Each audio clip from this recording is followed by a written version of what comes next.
It's got you there, bestie.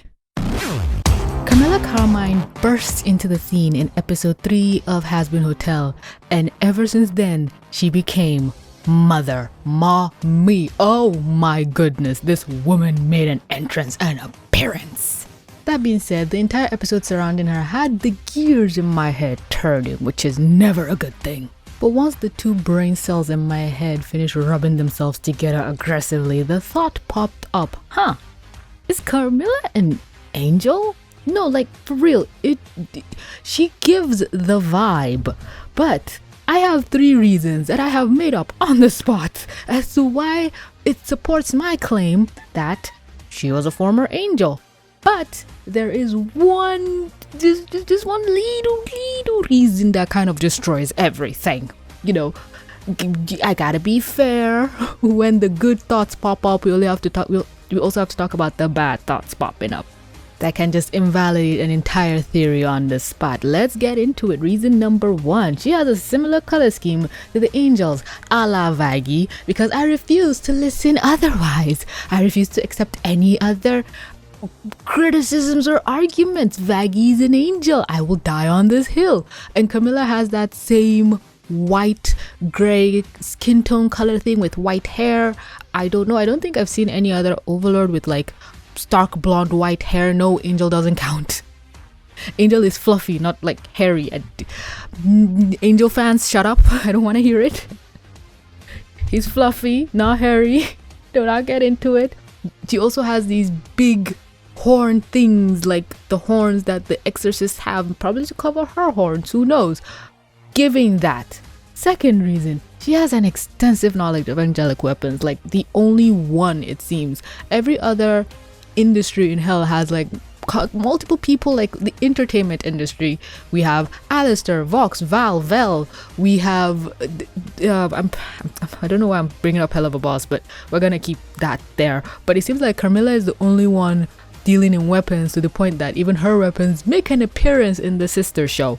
That's so weird. Why is she the only one that knows how to work with angelic weapons? You'd think if these angels are just dropping them willy-nilly, because oh my god, now that I even think about it, of course the angels will leave their weapons behind. They think, oh, these things can kill demons. Oh, whoopsie, we left a blade behind, because they want you to just kill yourself. It's really spiteful and malicious in the smartest way possible. Because if another theory, mini theory, is that the weapons can also kill angels, they wouldn't leave something behind that could kill them unless they don't know they can be killed by it. They're just like, oh, this kills sinners. But the weapon doesn't discriminate. It's like a gun. It doesn't care who's at the end of the barrel. All it knows is to shoot. So Carmilla being able to melt it down and work with it would give the idea that, hey, she knows how this thing works. Why is she the only one that knows how it works? And also, Vaggie also has a weapon that seems surprisingly like an angelic weapon. The correlations. Carmilla, we know, is a weapons dealer and kind of an inventor if she can like recraft all these weapons. Maybe she was a genius inventor in her human life, because we know what you were as a human kind of translates to what you do in hell.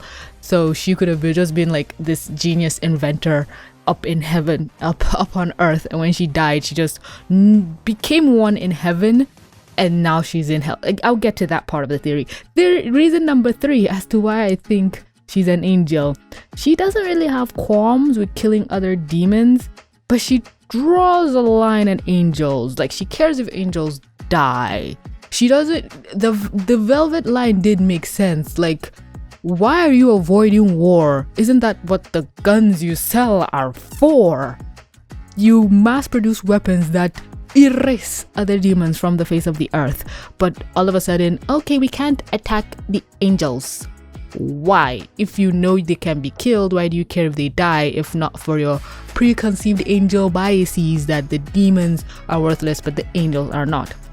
But that is kind of a weak point. Out of all my points, I believe this is the weakest. It can just be excused by you don't really know, or you don't have enough weapons to fight back, and you just don't want the mass death. And the one reason I have that kind of debunks this whole thing is that she doesn't have an X on her eye. But a loophole I had for that. I was like, oh my gosh, she doesn't have an X on her eye. Ugh, she's not an angel. But wait a minute, only the exorcists have X's on their eyes. Adam doesn't even have an ex. She doesn't have to be an exorcist. She just has to be a former angel. Haha, I have saved it. My theory is foolproof. Why do you guys subscribe to me? How did I debate 60,000 of you to hit the subscribe button? My goodness. But on to more extra fluff. Now, I'm not trying to pad out the runtime of the video. How dare you assume that? I just have more notes I want to get through. Have you also noticed that she's not an overlord herself? Maybe I'm misreading her line, but she did say this. Welcome, Hell's sovereign overlords. I've invited you all here because you represent the controlling powers of our city. Together you own millions of souls. Souls at risk with the new extermination schedule. She says they have souls. And she probably called this meeting more like to protect themselves than to fight. She's not out to grab power or whatever. She's just in hell. She's dealing with weapons, mass producing them, selling them, keeping her little family safe. And to do that, you need the weapons to keep yourself safe. And she used that weapon to kill an angel, which I'm pretty sure she feels bad about, because no other demon or overlord in hell would keep quiet that they killed an angel. Only an angel will keep that fact secret. Another question that you might be asking is, why would Carmilla leave heaven and go to her daughters? Of course, her daughters are in hell. I was informed that hellborn sinners are infertile. You can't conceive, you can't give birth, which kind of makes sense. They're already overpopulated. We can't overpopulate. You already had all your kids on earth, or probably didn't. This is the end of the road. But that would also mean people in heaven are infertile. You know what? Fair is fair, but I guess it's like a one-way trip. When you leave heaven and go to hell, you cannot really go back. Kind of like Mexico to the US. Interpret that joke however you'd like. But Carmilla probably was in heaven and she saw her daughters in hell and she was like, yeah, no, fuck this shit. I'm going down there. I'm protecting my babies. They will not survive a day in hell. She probably has like a similar reason to Vaggie.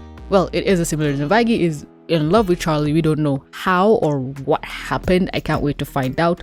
But the love Carmilla has for her kids, maybe it's love that requires you to leave heaven, or maybe just break that bond, because again, heaven won't really care if the quote-unquote winners want to join the sinners, but once you go, you can't come back. So Carmilla had to create an industry to help keep her family safe.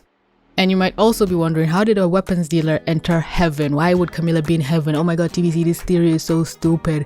Riddle me this. Why did the inventor in Hell of a Boss have cherubs trying to keep him alive? Somebody in heaven sent cherubs to help this man, and his friend sent demons to go and kill him so he could come to hell faster. My guess is that they, or maybe somebody knew that he was trying to be killed and they didn't want him to die, because people in heaven were saying his contributions, blah, blah, blah, blah, blah. So if he stayed on earth long enough and as an old man suffering or whatever, they could have rewritten the books to make it seem like, oh no, he did enough good to go to heaven. Because why would a nice person want this man who experimented on the poor to go up there? Same thing might have happened to Carmilla. She might have been a weapons dealer and somebody in heaven wanted her there. Hell, it could have even been the exorcists, or the exorcists? Yes. Exterminators. Sorry. It could have been them. They're like, okay, you're good at making weapons, you're good at distributing it. We need you to help us make more angelic weapons. So they fudged the numbers and let her go up to heaven. And then she noticed, oh, her daughters went to hell. Probably all her sins got transferred to her daughters because they looked way too young to be in hell. But one has a lab coat, so who knows, it could be in their 20s. I don't know. People in hell don't show their age. I didn't know Husk was in his 60s. I thought motherfucker was mid-20s. So Carmilla could have just seen like, oh god, no, I'm in heaven, I'm an angel. Yes, I quote unquote I'm a winner, because you notice how they call people in heaven winners and not, you know, whatever the opposite of sinner is. My brain isn't braining right now. Innocent. They're called winners. They won. And people who win don't always win through the best of means. Cheaters win. The sports prove it. You know, people with like steroids or something, and other people can make a winner lose. I have a story to tell because I've been holding on to this shit for 20 years. Back in 3rd grade, the teacher gave us like this spelling thing, and we were supposed to spell like 5 words, and when you spell the words, you're supposed to give the person sitting next to you to mark the words for you. The motherfucker next to me erased some of the words I wrote. Like, I spelled because correctly. He spelled it wrong, and that fucked with me for years. Maybe I spelled because wrong. I know I got like 4 out of 5, 3 out of 5. He made me only get 1 out of 5. He was like, I'll be generous and let you get 1. He wanted me to get 0 out of 5. I don't even know what he got. I don't remember, but I was so pissed. And I told the teacher, and she lifted the paper to the light, and she was like, okay, 2 of these seem to be changed, but this one isn't changed. And I'm like, but it was changed. So I got 2 out of 5 instead of my 3 out of 5. And yes, I've been holding that for 20 years. I'm gonna take that shit up to God. I ain't forgiving nothing. So it could be the same thing with angels. They could just be fudging the numbers to make up their winners, to make their society stronger. But that even defeats the whole point of the pilot, because it's supposed to be good people up there.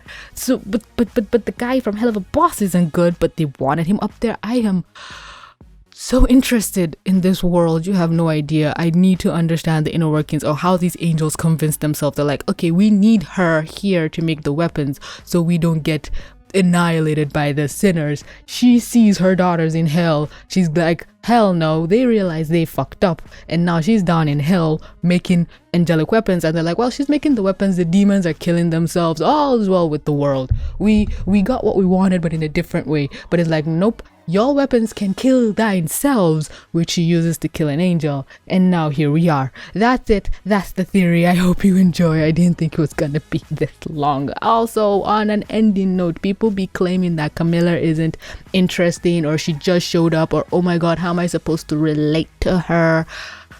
I don't know, maybe it's because I'm allegedly a woman with ovaries, but the thought of a mom doing anything necessary to protect her kids, her daughters, I am instantly invested. Mother, mommy, yes. I have gotten invested in characters for less. But enough side tangents. This video has been going on for long enough. Let me know what you think about Carmilla. What, do you think she was a former angel or not? Do you think anyone else in the show is like a former angel? I swear there are former angels in hell. You can't convince me otherwise. And my bets right now are Carmilla and Vaggie. But that's just me. Your opinion could vary differently, and I'd like to know what it might be in the comment section down below. I couldn't finish the rhyme, but yeah, thank you for watching. Thank you for being here. Thank you to my Patreons. You keep the lights on. If you would also like to support me, you can do so by becoming a channel member by clicking the join button down below, or leaving a tip on Patreon. Any and all way you can do it, but liking, commenting, subscribing, more than enough. And I appreciate you just for being here. Have a lovely day. Anyway, that's gonna be all from me, folks. Thanks everybody so much for clicking to watch. Don't forget to like, comment, subscribe, do all the things. And with that being said, this is TVC. Mwah. Signing out.